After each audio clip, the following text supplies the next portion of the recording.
nel settore dell'aeronautica noi abbiamo due comparti, la cantieristica navale che prevede appunto le grandi navi e invece la cantieristica da diporto. Per quanto riguarda la cantieristica navale, ovviamente la Corea è al primo posto nel mondo come produzione di navi mercantili e si sta adesso attrezzando per costruire la prima nave da crociera. Quindi questo potrebbe essere una buona, anzi ottima opportunità per tutte le aziende italiane del comparto che possono appunto prestare la loro opera per gli arredamenti interni, per le attrezzature interne delle navi da crociera, poiché la Corea in questo campo non ha know-how. Per quanto riguarda invece la cantieristica da diporto, anche questo è un settore che si sta incrementando leggermente, anche perché ci sono ovviamente, insomma, chi è che non conosce la situazione militare della Corea, ci sono per molte isole delle servitù militari che ovviamente impediscono o hanno impedito fino ad oggi un ampliamento del turismo marittimo. Per quanto riguarda la meccanica, questa è la prima voce nelle importazioni della Corea dall'Italia.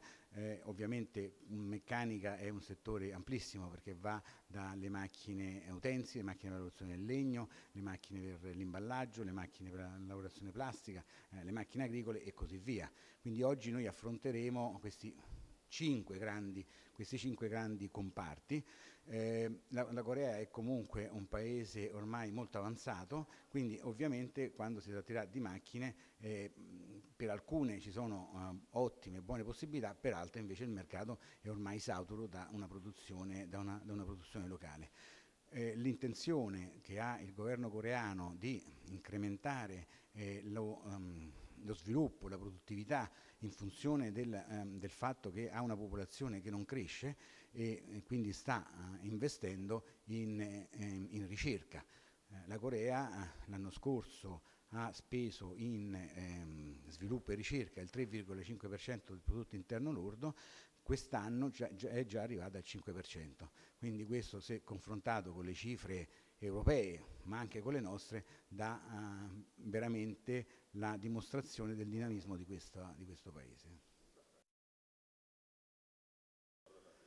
Allora, la situazione per l'arredo è ovvio che il Made in Italy fa premio in questo comparto.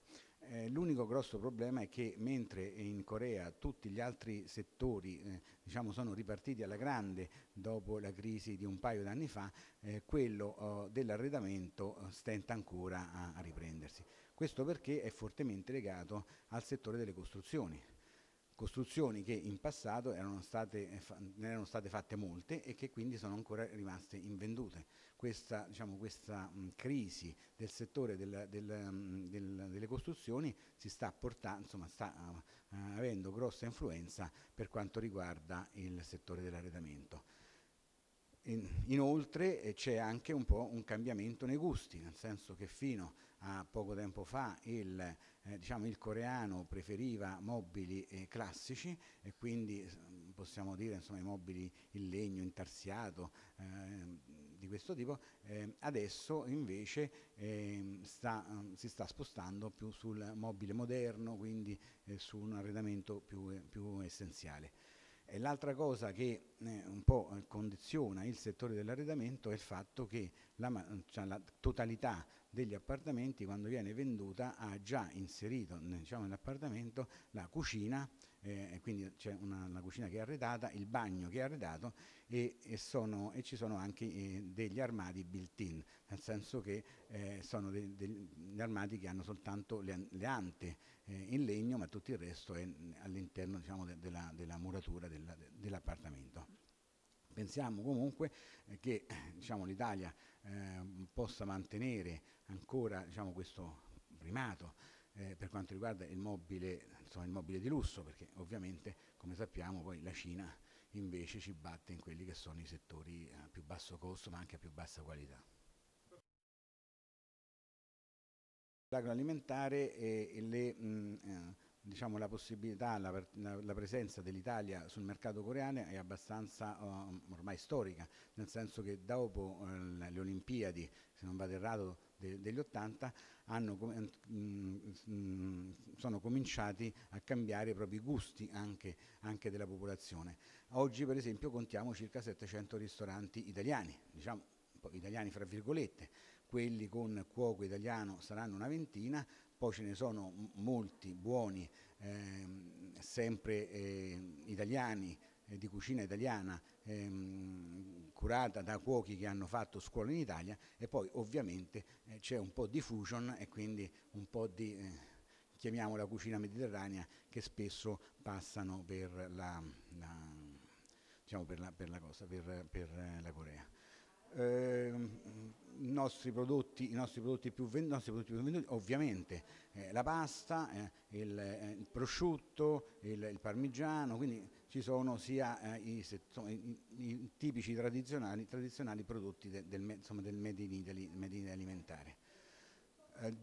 Al discorso sul vino, anche il discorso sul vino negli ultimi anni si va incrementando sempre di più. Noi eravamo al secondo posto dopo i francesi, siamo stati superati dal Cile perché con l'accordo di libero scambio che è stato fatto alcuni anni fa, il Cile ha visto abbattuto il dazio sul vino. Dal 1° luglio, quindi da 4 giorni, da 5 giorni, è entrato in vigore anche il Free Trade Agreement fra la Corea e l'Unione Europea, la quale appunto prevede l'abbattimento del dazio sul vino del 15%, e quindi ormai saremo in parità, e poiché noi abbiamo molte più qualità del vino cileno, pensiamo di recuperare il secondo posto. Difficile arrivare al primo, perché i francesi, come in tutti i paesi del mondo, è arrivato su quei mercati molto prima di noi.